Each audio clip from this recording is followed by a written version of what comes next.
What gives these U.S. leaders the right to intervene? What gives them the right? I hear my fellow Americans, some of my progressive friends sounding like little Colonel Blimps, little imperialists. Well, we've got to do something. We got to do something? Really? And the African nations? What if 4 or 5 African nations formed an alliance and decided that they didn't like 300 years of slavery for their people, and lynch mob, Jim Crow segregation, another 100 years of that, and police brutality now? What if they decided to invade the U.S.? What if they had the power and the technology to do that and say, we don't like the way you've been treating the African minority in the U.S.?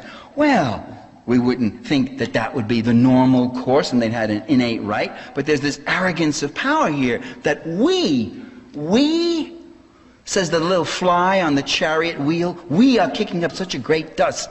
You're getting puffed up. That's got to stop this talking we. It's they that are doing it. We are against it.